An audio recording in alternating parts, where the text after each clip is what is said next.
gouvernement, de la coopération en matière de sécurité et du sort des ministres contestés par certains Burkinabés. Je vous invite à suivre cet entretien réalisé par Nyar Kiteda. Mesdames et messieurs, bienvenue à ce rendez-vous. Premier du genre avec le nouveau chef du gouvernement de la transition, maître Apollinaire Joachim de Kambela. Un exercice qui lui donne l'occasion de focaliser toute l'attention sur la situation nationale, ainsi donc de l'affaire Sonabi à la formation du nouveau gouvernement, en passant donc par les opérations militaires sur le terrain, les différentes coopérations. Bref, ce sont donc autant de questions qui seront abordées avec le Premier ministre, avec moi pour animer cet entretien. J'ai donc Sibri Charles Semporé de Radio Burkina. Excellence, encore une fois de plus, toutes nos félicitations pour votre nomination. Merci beaucoup. Oui, le gouvernement a à peine formé. Il y a des voix qui s'élèvent contre certains ministres. Qu'en est-il exactement? Dans la formation du gouvernement, nous avons prêté beaucoup attention à chaque membre du gouvernement. Il y a eu, c'est 23 ministres, je crois, mais nous avons consulté plus de 23 dossiers. Donc, nous avons examiné chacun des dossiers. Et une enquête a été faite. Bon, rapide, vous en conviendrez avec moi, puisque j'ai été nommé le 21 octobre, et je crois que le 25 octobre, le gouvernement a été rendu public. Donc, on avait un délai quand même assez bref, parce qu'il faut faire vite. Mais néanmoins, nous avons fait des enquêtes, et nous n'avons rien trouvé à reprocher à qui que ce soit. Il y a des gens que moi-même j'avais proposé, après les enquêtes, on s'est aperçu qu'ils avaient des connexions politiques. On les a écartés. Voilà, donc tous ceux qui ont été retenus, ce sont des gens qui n'ont pas de connexion politique, parce que nous voulions avoir les mains libres pour travailler. Voilà. Donc, quand il y a eu maintenant le tollé dont vous faites allusion, concernant notamment 2 ministres, j'ai moi-même écrit encore au contrôleur général d'État pour lui demander de faire des enquêtes approfondies au sujet de ces 2 ministres en question. Donc, le résultat m'est revenu. Donc, j'ai le résultat de ces enquêtes-là. Nous n'avons rien trouvé à reprocher à ces ministres en question. On n'a rien trouvé contre eux. Vous avez remarqué d'ailleurs qu'on avait suspendu leur installation. Voilà, c'était suite à ces mouvements-là. C'était pour vérifier encore, faire des enquêtes plus approfondies, pour voir si ce qui leur est reproché est vraiment fondé ou pas. Les enquêtes nous montrent que nous n'avons rien à leur reprocher. Donc nous allons bientôt procéder à leur installation. Parce qu'on ne peut pas, sous prétexte n'est pas que quelqu'un n'aime pas un tel ou un tel, lui refuser un poste. Voilà. Donc nous n'avons rien à reprocher à ces gens. Maintenant, s'il y a des gens qui trouvent qu'on peut leur reprocher quelque chose, qu'ils le portent, n'est-ce pas, à notre connaissance, ou bien qu'ils saisissent la justice. Et la justice fera son travail. Dans la même veine, il en est aussi des anciens ministres du président Damiba. Alors quel est le sort réservé également à ces ministres? Oui, mais écoutez, d'ailleurs même, vous savez que c'est toujours le MPSR qui est au pouvoir. Donc ça veut dire que c'est une sorte de continuité dans la rectification. Et les ministres du gouvernement d'Amérique qui ont été retenus sont d'abord des Africains. De surcroît, ce sont des Burkinabés. Donc ils ont droit, n'est-ce pas, à tous les postes auxquels n'importe quel Burkinabé peut postuler. Mais surtout, nous avons remarqué, c'est une question surtout de compétence et d'efficacité qui nous a conduit à retenir ces ministres. Parce que nous avons remarqué que pendant l'exercice de 8 mois du régime d'Amiba, ils ont fait preuve d'une certaine compétence dans leur domaine. Et aussi parce que certains d'entre eux étaient sur des dossiers. Et nous avons estimé qu'il serait mieux qu'ils continuent de gérer les dossiers. Voilà. Et donc, s'il fallait changer de ministre, alors que les dossiers étaient déjà assez avancés, et que ça pouvait nous retarder, un temps soit peu, n'est-ce pas, dans la prise de décision, ce n'était pas dans l'ordre de l'efficacité que nous voulons imprimer à ce gouvernement. Donc nous avons estimé que, comme ils avaient déjà entamé certains dossiers qui se poursuivent, il serait mieux que ces ministres-là poursuivent dans la même lancée pour plus d'efficacité et pour plus de résultats. Excellence, quelle est la mission des ministres dans ce contexte assez difficile que vit le Burkina Faso? Vous-même, vous le savez, vous avez dit difficile. Donc c'est une mission difficile. Et si vous avez suivi mon intervention, j'ai eu à dire que c'est un gouvernement de combat. Moi, la feuille de route que j'ai reçue du président du Faso est que chaque ministre doit avoir un contrat d'objectifs. À réexaminer tous les 3 mois. Les objectifs seront fixés. Et au bout du délai, on verra si le ministre a atteint ses objectifs, oui ou non. S'il a atteint ses objectifs, c'est des encouragements à continuer et à faire mieux. S'il n'a pas atteint ses objectifs, on tirera les leçons. Voilà. Donc c'est des contrats d'objectifs. Il faudra que nous apprenions à travailler autrement. Travailler autrement, mais on a à côté aussi la problématique des réseaux sociaux. Hein. Aujourd'hui, on ne peut pas gouverner et puis faire fi des réseaux sociaux. On ne peut pas non plus aussi s'étaler sur les réseaux sociaux. Alors est-ce que l'avènement des réseaux sociaux ne va pas constituer un problème aussi dans cette gouvernance-là? Oui, sans doute. Parce que vous savez qu'il y en a qui utilisent les réseaux sociaux de mauvaise foi. C'est de bonne guerre. C'est à nous aussi de réagir par rapport à cela. Et donc pour cela, moi j'appelle les Burkinabés. Vous savez, nous sommes dans un contexte de guerre. Donc l'énergie doit être concentrée sur un problème principal qui est la défense de la patrie. Alors, quand vous faites circuler des messages dans les réseaux sociaux et que vous savez que ça n'encourage pas ceux qui combattent pour la patrie, que ça n'encourage pas l'engagement pour la patrie, et vous le faites, c'est que vous vous inscrivez contre la patrie.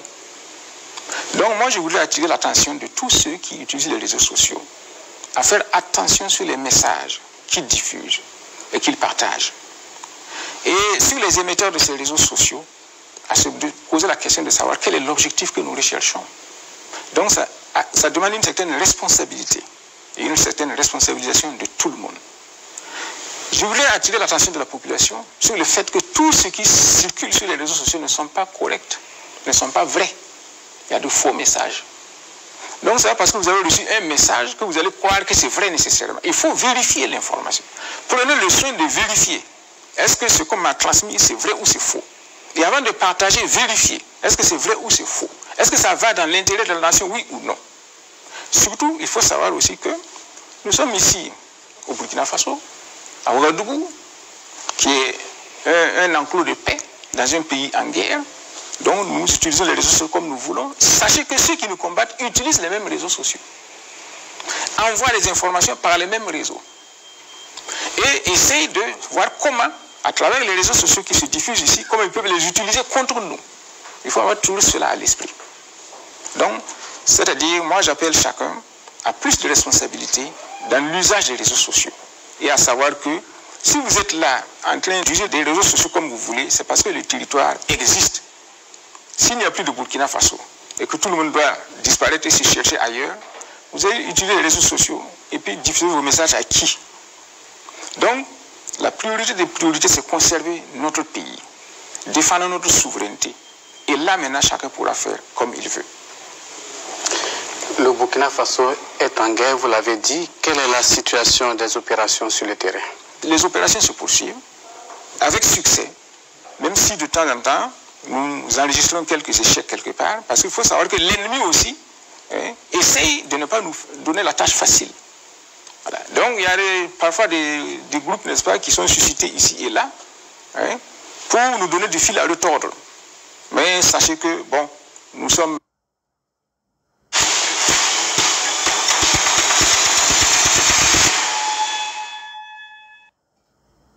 mobilisés et surtout le chef de l'État en a fait, n'est-ce pas, son cheval de bataille. Donc je pense que vous pouvez être confiant. Nous allons affronter encore des difficultés, mais au bout du chemin, je pense que le soleil rayonnera. La situation des acquisitions du matériel de sécurisation sur le territoire, qu'en est-il aujourd'hui? Oui, ça je peux vous dire que nous avons fait des acquisitions assez solides, assez consistantes, et ça se poursuit. Voilà. D'ailleurs, le chef de l'État est sur ce dossier. Donc sur ce plan-là, vous pouvez vous rassurer, ça va se poursuivre. Le Burkina est prêt pour la guerre? On sera prêt. Il faut dire que nous avons hérité d'une situation qui n'était pas très confortable. Donc en très peu de temps, le chef de l'État a essayé d'y remédier et il a essayé encore de lancer d'autres opérations d'acquisition. Et sur ce plan-là, je pense que bientôt, vous en entendrez parler quand il y aura des effets sur le théâtre des opérations. Il y a une opération de recrutement de 50 000 VDP. Qu'est-ce qui justifie cette opération de recrutement? Mais écoutez, je vais vous dire une chose. Il y en a qui disent qu'il faut appeler tel pays pour venir nous aider à nous battre. Certains disent qu'il faut appeler tel autre. Nous sommes convaincus que c'est à nous de défendre notre pays. Nous sommes convaincus que personne ne peut faire le bonheur des Burkinabés à leur place. Donc c'est aux Burkinabés d'abord de défendre leur territoire. Si quelqu'un vient défendre ce territoire à notre place, vous pensez qu'il va nous laisser notre souveraineté? Donc c'est à nous de défendre d'abord notre territoire. C'est pour cela que nous appelons tous les Burkinabés à s'engager sans discrimination d'âge ni de sexe pour la défense du territoire. Et c'est pour cela que cette opération de recrutement de 50 000 VDP est lancée. Et quel est l'avenir de ceux déjà engagés? Écoutez, le chef de l'État m'a assuré que désormais, les recrutements dans l'armée se feront à travers les VDP. C'est-à-dire, on n'ira plus dans les villages pour recruter des gens, etc. etc. Ce sera ceux qui se seront déjà montrés comme volontaires de défense de la patrie qui intégreront l'armée au fur et à mesure. C'est ainsi que cela se fera maintenant. Donc, leur avenir, je peux vous dire que c'est presque garanti, parce qu'ils seront prioritaires dans l'intégration dans l'armée. Voilà, donc c'est ainsi que cela va se passer. Et je pense que c'est une bonne opération, parce que ce sont des gens qui auront déjà eu l'expérience du feu. Voilà. Et ainsi, nous pourrons avoir une armée beaucoup plus opérationnelle. Donc, l'avenir de ces VDP-là, bon, c'est leur intégration dans l'armée. Oui, leur intégration dans l'armée, on a vu aussi par le passé avec l'expérience des CDR, c'est avec le recrutement tout azimut du VDP, et il n'y aura pas des exactions sommaires. Ben, écoutez, avant le recrutement des VDP, je pense qu'il n'y a pas longtemps qu'on a commencé à recruter les VDP. Hein. Sous le long règne de Blaise Compaoré, il n'y avait pas de VDP. Mais vous avez remarqué qu'il y avait des exactions des militaires contre les civils. Oui, vrai ou faux? Hein? Je vous pose la question, vrai ou faux? Vous le dites. Ça veut dire que ce n'est pas les VDP seulement qui peuvent commettre des exactions.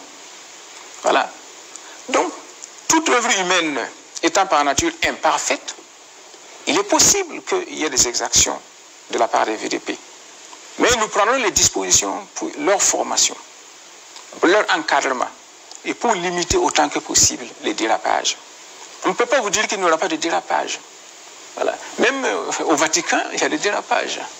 Même au niveau des imams, il y a des dérapages. Voilà. Mais notre objectif, ce sera de donner la formation et l'encadrement nécessaire pour limiter au maximum tout dérapage de la part non seulement des VDP, mais de tout homme de tenue. Et de faire en sorte que les exactions qu'on constatait de temps en temps, parce que des corps habillés ont fait ceci, parce qu'ils n'étaient pas contents, que cela prenne fin. Et que nos populations civiles puissent enfin vivre en toute tranquillité et avoir confiance en leur armée et dans leurs forces paramilitaires. Monsieur le Premier ministre, la question de la coopération internationale, quel type de coopération faut-il au Burkina Faso pour remonter la pente? Non, pourquoi remonter la pente? Est-ce qu'on vous a dit qu'au niveau de la coopération internationale, la pente est basse? Donc, c'est l'intérêt du Burkina Faso d'abord. Toute coopération qui peut servir l'intérêt du Burkina Faso est la bienvenue.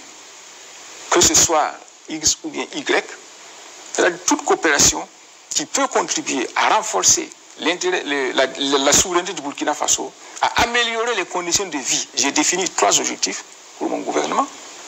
Toute coopération qui va entrer dans ce cadre est la bienvenue, d'où qu'elle vienne.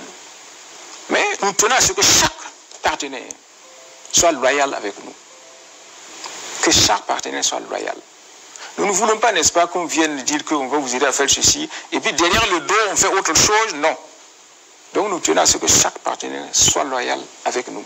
Et c'est à l'aune de cela que nous allons renforcer ou bien réduire notre coopération avec nos partenaires internationaux.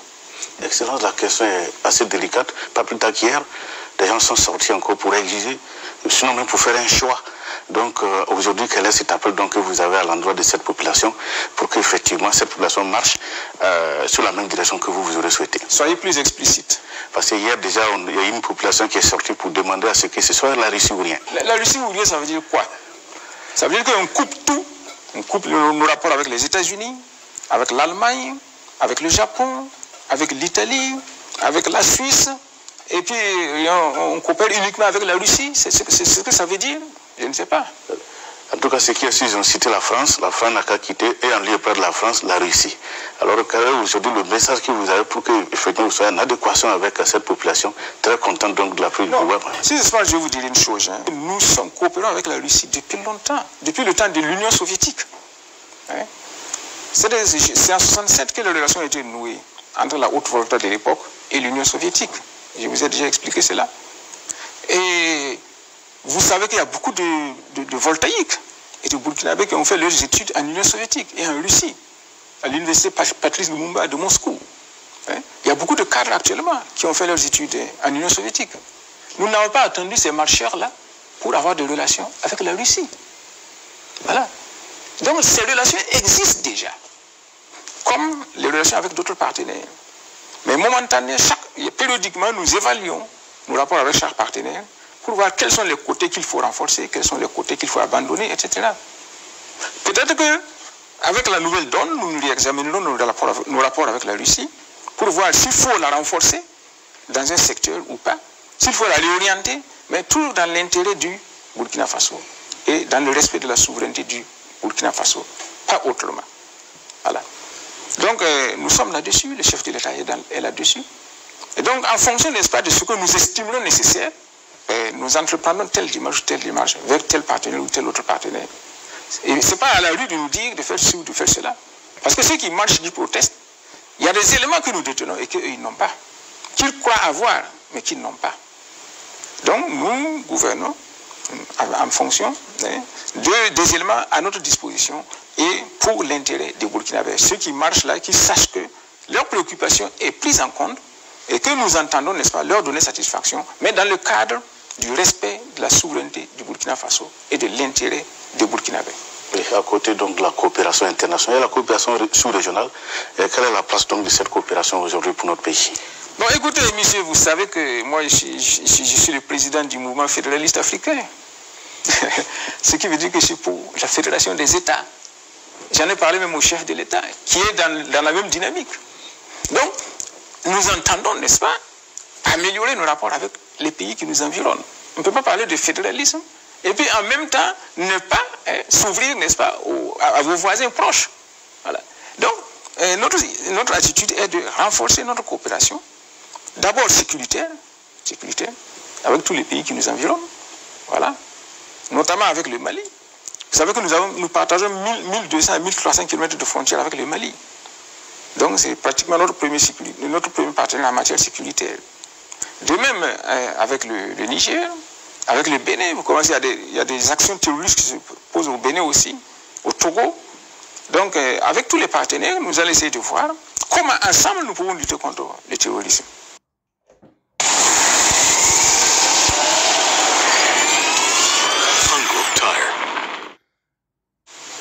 Et après le terrorisme, comment nous pouvons renforcer nos rapports?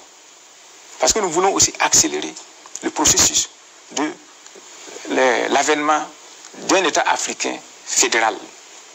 Et donc cela ne peut se faire que étape par étape. Donc nous pouvons commencer à jeter les jalons dans notre sous-région ouest africaine.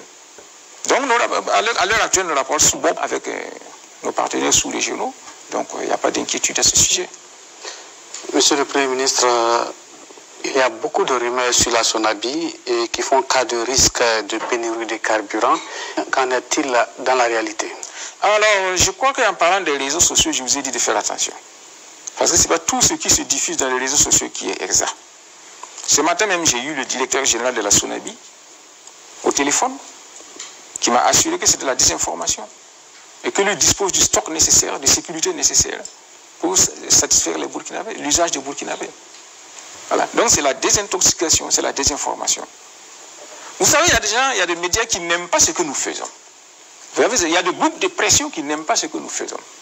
Parce que lutter pour l'indépendance du Burkina Faso, pour la souveraineté du Burkina Faso, ça porte atteinte à des opérateurs économiques, ça porte atteinte à des partenaires internationaux, aux intérêts des partenaires internationaux. Et donc ces gens sont prêts à tout pour nous déstabiliser. C'est pour ça que je demande, surtout à vous les journalistes, vous les médias, de prendre parti. Voilà.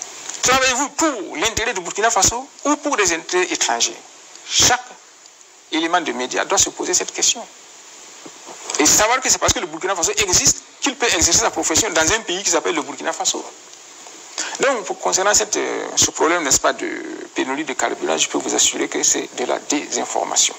Alors, Excellence, au lendemain de votre nomination, vous avez dit, vous allez voir dans quelle mesure, si c'est possible, de diminuer un peu le prix du carburant. Est-ce qu'aujourd'hui c'est d'actualité? Non, avec le président, on étudie la possibilité. Vous savez que ce n'est pas facile. Hein? ce n'est pas facile de diminuer le prix du carburant pour deux raisons. Parce que nous ne produisons pas du pétrole. Voyez. Donc, il y a des paramètres que nous ne maîtrisons pas. Nous sommes en train d'étudier ces paramètres. Ensuite, baisser le prix du pétrole à un certain niveau, ça entretient la contrebande. Ça veut dire que l'État burkinabé va subventionner le prix du pétrole, qui va baisser. Et s'il baisse par rapport au niveau du prix dans les pays voisins, qu'est-ce qui se passe? Les gens viennent acheter le pétrole ici pour aller le revendre dans les pays voisins. Alors que, donc, c'est l'État burkinabé qui va subventionner maintenant le prix de l'essence pour des pays voisins. Je ne sais pas si vous suivez ma logique. Donc, c'est très délicat. Il faut savoir jouer, n'est-ce pas, dans le prix du pétrole. Mais nous allons essayer de voir avec le chef de l'État dans quelle mesure on pourra intervenir dans ce domaine. Mais je ne vous donne pas de garantie, mais sachez que nous sommes sur le dossier. Okay.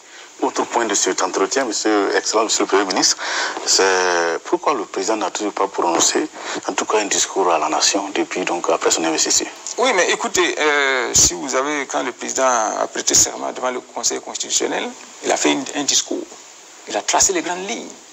Voilà. Et d'ailleurs, même je peux vous dire que ça ne saurait tarder. Mais actuellement, le président, il n'a pas ce temps. Il y a des priorités actuellement. Je vous ai dit que son domicile même était un état-major. Il y a des préoccupations. Quand vous discutez avec lui actuellement, la sécurité, c'est tel point, il y a ici, il faut aller là-bas, il faut aller là-bas. Actuellement, il n'a pas le temps pour cette cérémonie que je dirais protocolaire. Mais ça ne saurait tarder.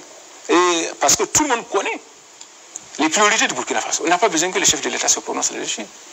Tout le monde connaît les priorités actuelles du Burkina Faso. C'est la sécurisation. Ce qui préoccupe le président à l'heure actuelle, c'est faire en sorte que les vies soient sauves. Que chaque jour qui passe, nous n'ayons pas à déplorer encore des morts des victimes du terrorisme. C'est ça d'abord sa principale préoccupation. Mais néanmoins, je pense que dans les prochains jours qui viendront, il sacrifiera à cette cérémonie et peut-être que ça vous donnera satisfaction. Monsieur le Premier ministre, le gouvernement est installé avec un agenda assez précis. Quelle peut être la place du peuple burkinabé dans la réussite de votre mission? Centrale, c'est au peuple de contribuer à la mission. C'est une mission par le peuple et pour le peuple. Donc c'est au peuple de se mettre en avant. Et je pense que bientôt nous allons appeler le peuple à s'organiser. À s'organiser. Sinon vous ne pouvez rien faire. Écoutez, est-ce que vous pensez que l'État peut aller balayer devant la porte de chacun chaque matin? La propriété devant votre porte là, ça vous incombe d'abord. Il faut que vous en preniez conscience. Combien de domiciles sont sales? Il y a combien de domiciles dont les devantures sont sales? C'est des choses que l'État ne peut pas faire. Si chacun de nous fait le nécessaire pour lui, par lui, pour sa famille, par un effet de synergie, toute la nation va aller de l'avant. Donc nous allons appeler le peuple, n'est-ce pas, à prendre conscience de ses responsabilités, à se mettre au travail et à nous accompagner. Nous sommes là pour donner la direction, mais c'est au peuple de contribuer et de participer. Donc la place du peuple est centrale. Ce sera le peuple en action.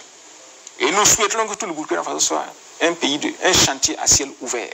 D'abord pour lutter contre le terrorisme et ensuite pour construire ce pays. Parce que nous estimons que la lutte contre le terrorisme n'est pas un objectif permanent. Nous pensons qu'il y aura un terme à cela. Mais après ça, il faudra construire la nation. Il faudra que le peuple soit là. Excellence, nous sommes pratiquement à la fin de cet entretien. Quel est donc cet appel vibrant que vous avez à l'endroit du peuple qui nous suit en ce moment précis? Il faut que le peuple se mobilise. Il y a des gens qui disent qu'ils soutiennent le capitaine Traoré, ils sortent, ils manifestent, etc. Le meilleur soutien au capitaine Traoré et au régime, c'est d'aller au fond. C'est d'aider à lutter contre l'insécurité. C'est apporter sa contribution. Même si vous ne pouvez pas aller au fond, vous pouvez apporter votre contribution.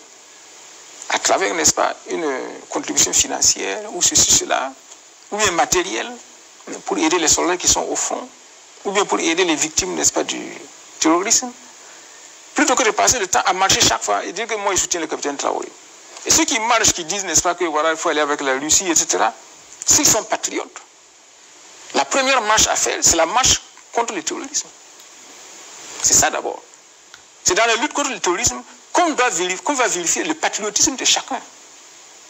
Voilà, c'est très facile de se lever et dire oui, il faut aller avec le Japon, il faut aller avec la Chine, il faut aller avec l'Irlande, etc.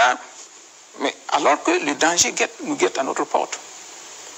Donc il faudra que le peuple sache, n'est-ce pas, quels sont ceux qui le divertissent et quels sont ceux qui veulent vraiment se battre pour lui.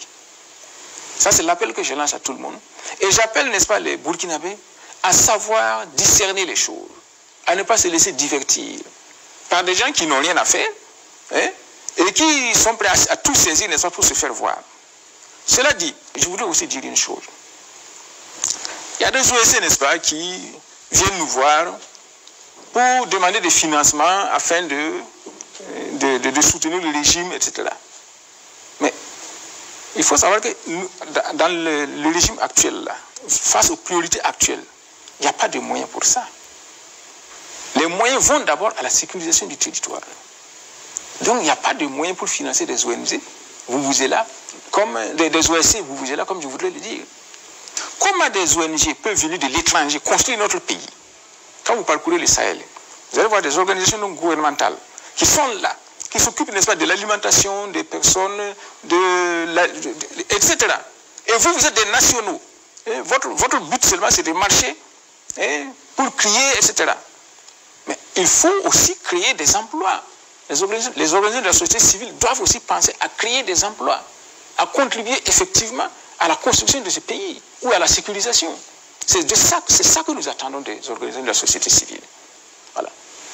Au lieu que ce soit des organisations de la société civile limitées à la capitale ou à Bobo Dioulasso, qui sont prêts, n'est-ce pas, qui raquettent des gens pour qu'on marche pour ceci, pour cela, mais qui sont incapables de créer des emplois, alors que notre jeunesse a besoin d'emplois.